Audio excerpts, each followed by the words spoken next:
Vamos continuar ciências, evaporação, página 228.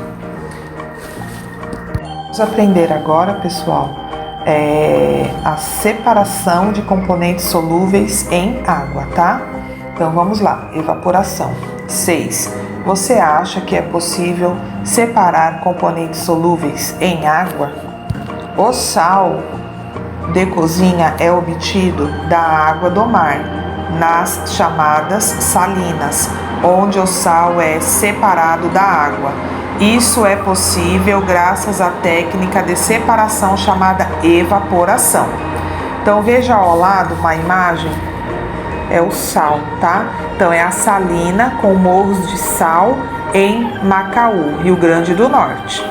A evaporação é uma técnica de separação de misturas utilizada para separar tanto componentes solúveis como insolúveis em água. Nessa técnica, a mistura é aquecida e a água evapora, separando-se do restante da mistura. Veja abaixo como ocorre a separação do sal nas salinas. A água do mar é encaminhada a tanques rasos que recebem luz solar diretamente. Consumido pelo ser humano, esse sal precisa passar por vários processos que incluem a adição do iodo. O iodo é um nutriente essencial ao funcionamento adequado do organismo e deve ser consumido diariamente em pequenas quantidades na alimentação. Vamos comentar, pessoal, a perguntinha? Então, você acha que é possível separar componentes solúveis em água? O que vocês acham? Então, pessoal, consumimos o sal iodado, tá? Aí, qual é a importância de consumir esse tipo de sal, pessoal? A importância é a produção de certos elementos essenciais para o crescimento e a manutenção do metabolismo e para o desenvolvimento do cérebro.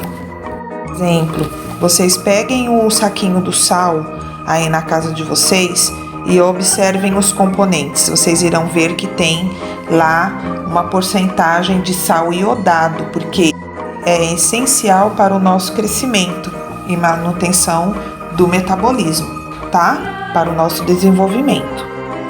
Vou comentar um pouquinho também do sal marinho, tá?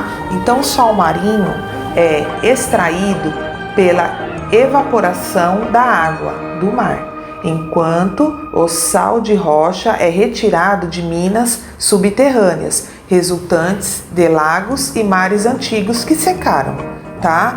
Aí o sal obtido após a evaporação nas salinas não pode ser diretamente consumido pelo ser humano. Esse sal precisa passar por vários processos que incluem a adição do iodo, tá? Então, o iodo é um nutriente essencial ao funcionamento adequado do organismo e deve ser consumido diariamente em pequena quantidade na alimentação. Agora vamos falar do sal iodado. Devemos consumir esse tipo de sal e devemos saber sobre a importância das informações presentes nas embalagens dos produtos, como eu havia dito já, né? Para vocês observarem aí o produto que vocês têm em casa, o saquinho do sal.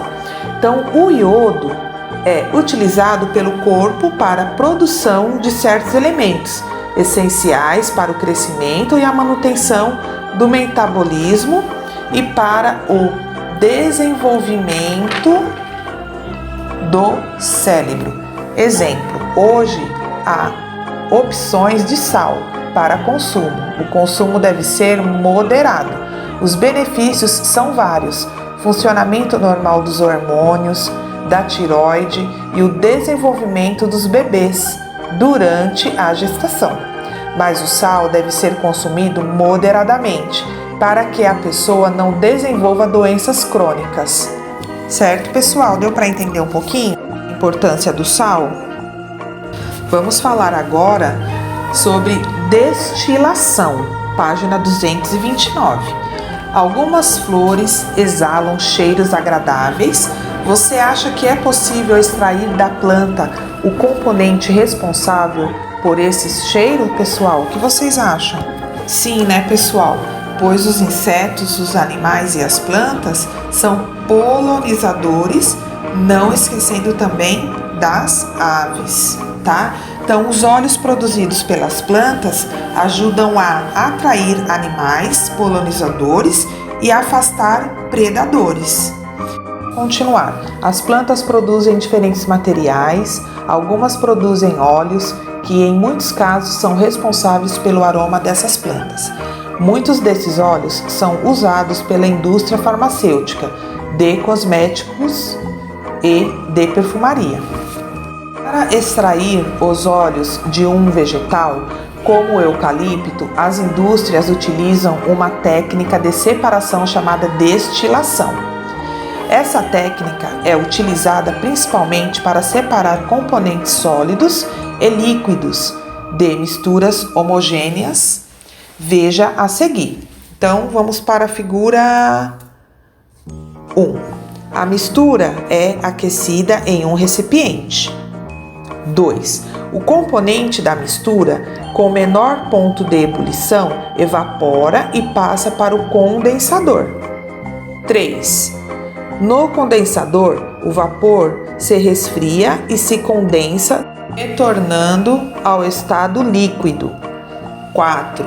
O líquido é então armazenado no recipiente coletor. Lembrando, pessoal, que as mudanças de estado físico envolvidas na destilação é a evaporação e condensação, tá? Vejam acima a imagem, é a plantação de eucalipto no estado de São Paulo em 2017.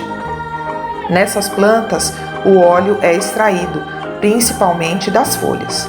Então vejam aqui alguma observação. Ponto de ebulição, que seria?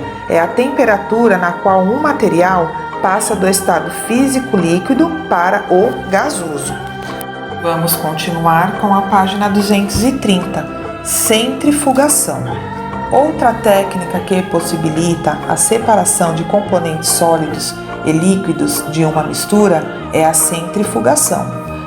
Por meio dessa técnica é possível, por exemplo, separar os componentes sólidos do sangue, como células e fragmentos celulares, da porção líquida plasma.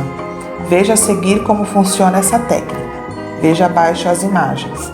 Tubos contendo o sangue são colocados em um equipamento chamado centrífuga. Pessoa segurando o tubo com sangue humano próximo a uma centrífuga. Na centrífuga, os tubos giram em alta velocidade, fazendo as células e pedaços celulares se separarem do plasma. Vejam o plasma, células e fragmentos celulares. Pessoa segurando tubos com sangue humano centrifugando. Hemograma. O hemograma é um exame que ajuda a avaliar a saúde do corpo por meio das análises da quantidade e da qualidade das células do sangue. Em geral, os médicos pedem esse tipo de exame para identificar algumas doenças que influenciam a composição do sangue, como a anemia. A anemia pode ser relacionada a uma baixa quantidade de hemácias no sangue e a determinados sintomas como fraqueza e fadiga. Veja ao lado uma pessoa fazendo a coleta de sangue para realizar hemogramas. Bom, todos nós fazemos exames de sangue, né? De vez em quando precisamos para confirmar algumas doenças. Então, nesta página, está dando para vocês observar que o nosso sangue, ele é centrifugado, tá? Para eles poderem separar os plasmas, as células e alguns fragmentos celulares. E aí, você já precisou fazer um hemograma? Por quê? Responda essa pergunta em seu caderno de ciências, tá bom? Pessoalzinho, é muito importante a realização de exames. Edu, cuidado com a saúde. Até a próxima aula.